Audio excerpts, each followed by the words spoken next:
On Halloween night, October 31st, the streets of Shanghai, typically a playground for young revelers, were instead met with a heavy police presence.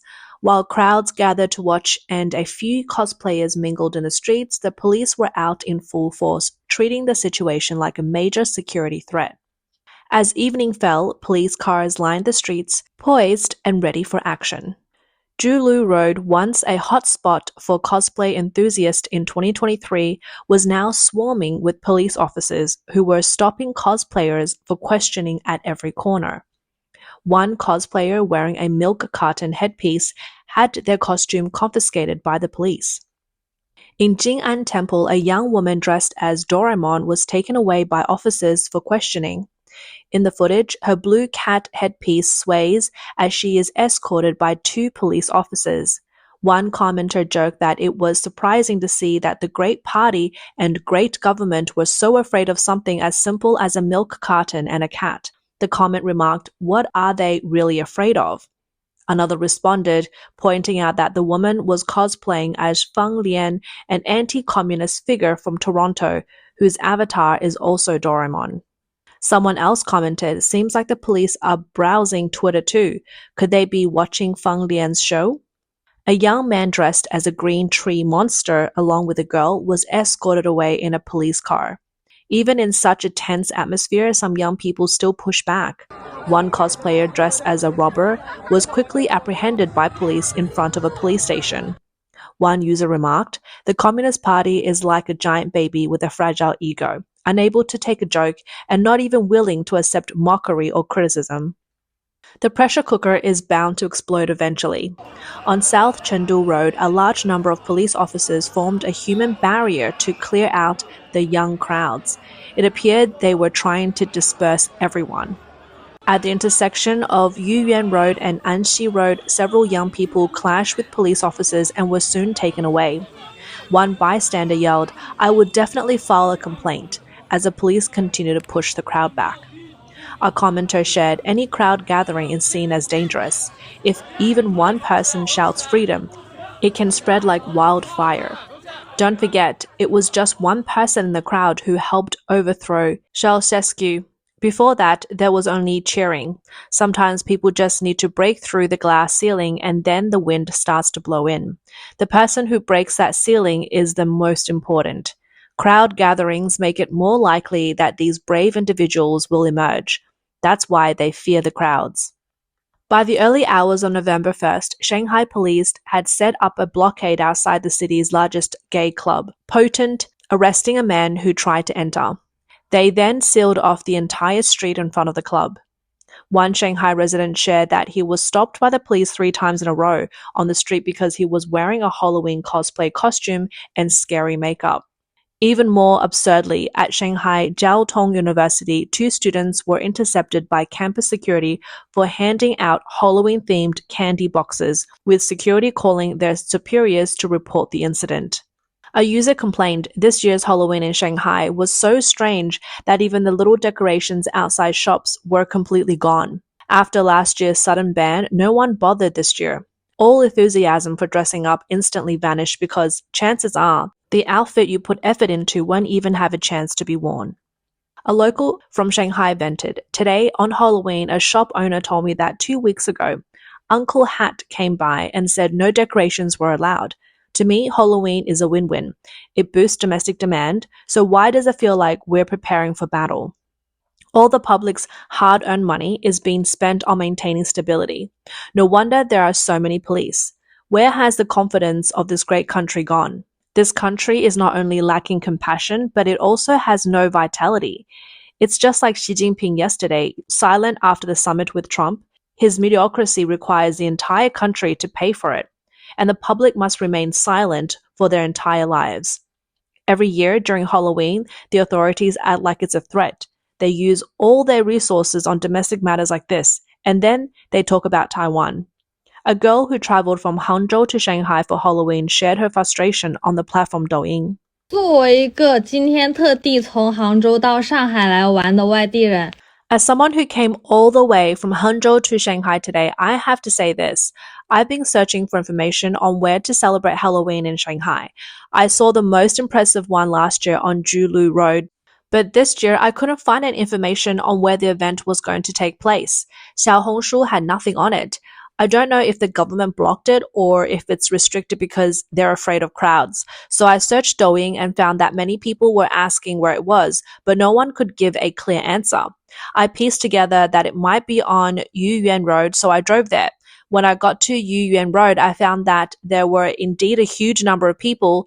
90% were just regular people, and only 10% were cosplayers. The cosplayers were scattered throughout the crowd. As for decorations, many Halloween-themed ones had been removed, and there was no strong Halloween atmosphere.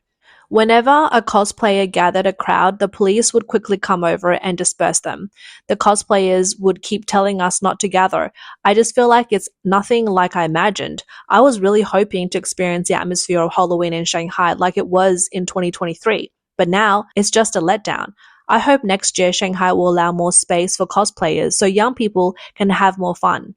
Someone commented and said it's not just the cosplayers who were chased away, but creativity, openness, inclusivity, and joy from a person, a city, a country. What's ironic is that Shanghai's theme for this year's Import Expo was still about increasing openness and promoting entry into overseas market. Another user commented, China's three major theme parks saw a big drop in Halloween revenue this year.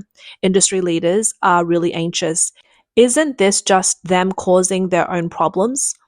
Under the strict restrictions in Shanghai, young people began to move to other cities, sparking new forms of protest.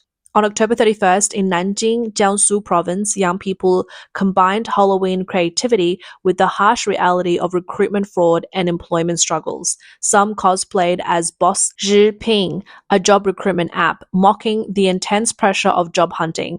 In one video, a cosplayer raised a sign that read, Direct Scam Resumes, embodying a peak moment of collective self-mockery. Other dressed as Nanjing Red Sister, which drew a large crowd. This cosplayer was eventually taken away by the police for questioning. Nanjing Red Sister refers to a notorious online incident from July. A 38-year-old man, using the alias Ahong, had disguised himself as a woman to lure men online. He recorded and sold explicit videos of encounters with these men. On July 6, he was arrested by Nanjing police on charges of distributing obscene material. The absurdity of the case sparked a major internet frenzy.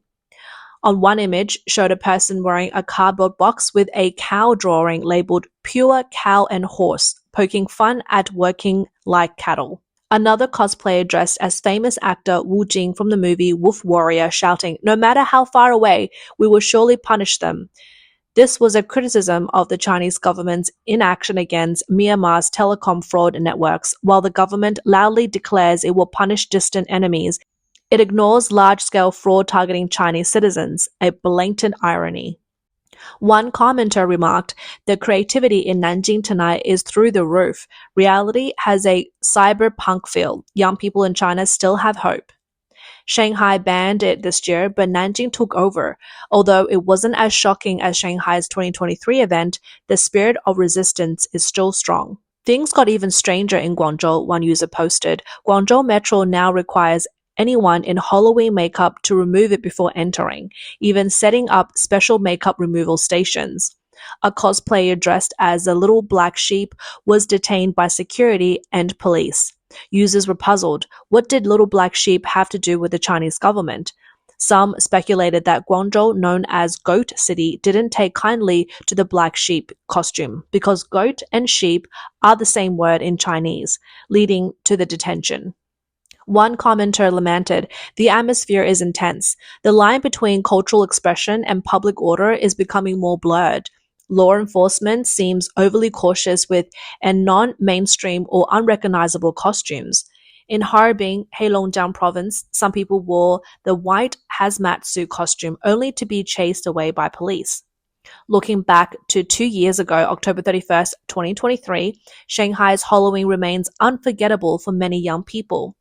Julu Road and Huahai Road became meme battlefields, with thousands of youth flooding the streets in white hazmat suits costumes mocking COVID-19 testings and surveillance, while others dressed as characters from Farewell My Concubine or as the writer Lu Xun loudly delivering speeches urging young people to speak out.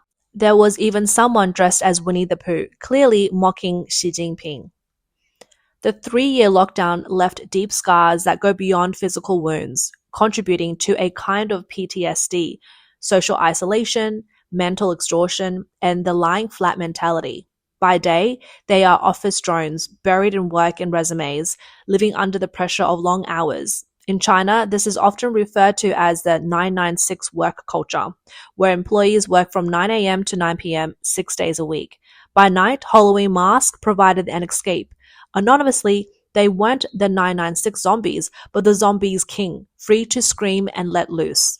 Halloween became a chance for young people to release pent-up emotions and temporarily break free from the crushing demands of their high-stress lives. One person said, "Too many costumes hide a deep wound in ordinary people's hearts." Another recalled Shanghai Halloween, a youthful rebellion under political pressure. A group of young people with groundbreaking ideas and costumes painted a beam of light cutting through the dark sky in the cold winds of political oppression. But all of that is now gone. After the surprising costumes of 2023 left police unprepared, Shanghai police issued strict directives to local street officers before the 2024 Halloween, imposing tight controls on costumes and related elements. Even online and offline Halloween promotions face severe restrictions, with explicit bans on using the term Halloween and related imagery. Still, many young people took to the streets, engaging in a kind of guerrilla warfare with the police. They managed to organize covert Halloween parties in locations like Zhongshan Park and Dayuan City, showcasing eccentric outfits as a symbol of their desire for freedom and a quiet protest against the authorities. In 2025, with even harsher restrictions in place, the rebellious spirit of the youth had not faded. They still took to the streets, much like the girl from Hangzhou, holding onto a flicker of hope, though reality remains harsh. Some have asked, why does the Chinese Communist Party react so strongly to a foreign tradition like Halloween, setting up layer upon layer of defenses? The answer lies in the mask. Not because they fear the glow of pumpkin lights, but because of the eyes behind them. Young people celebrating anonymously who could be poised to break through the government's tight grip on free expression and challenge its authority. The first fear the party has is the mocking blade hidden behind the mask.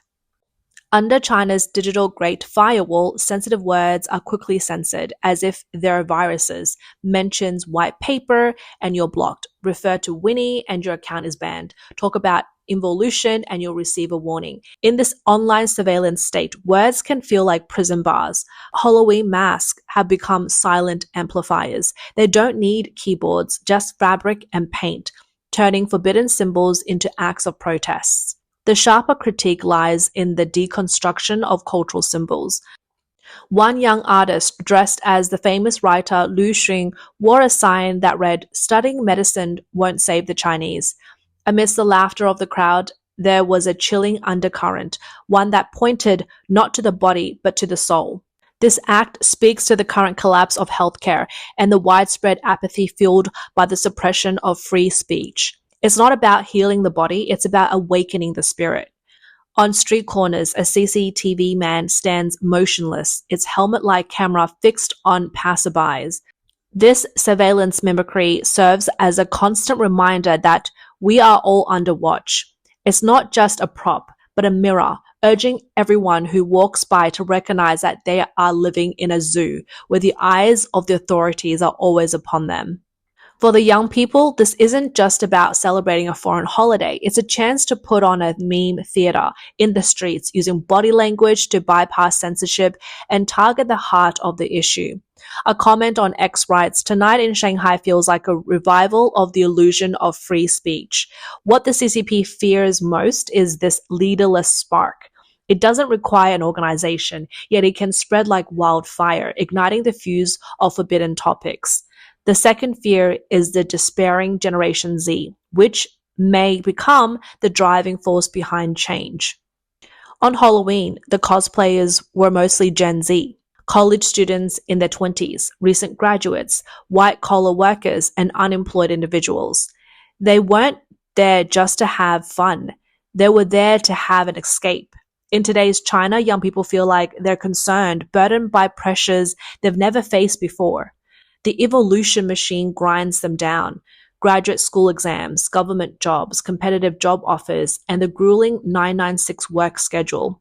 Meanwhile, the lying flat mentality and do-nothing attitudes have spread like a viral trend, with some even seeking jobs in incense shops hoping for good fortune. The official narrative continues to champion the Chinese dream, but the reality paints a different picture. China is now in an era of unfulfilled potential, where millions of graduates enter the workforce each year, yet graduate unemployment has become the norm. The government has resorted to shifting the blame, first by using Confucius robes as a scapegoat, then introducing terms like slow employment and light employment to downplay the issue.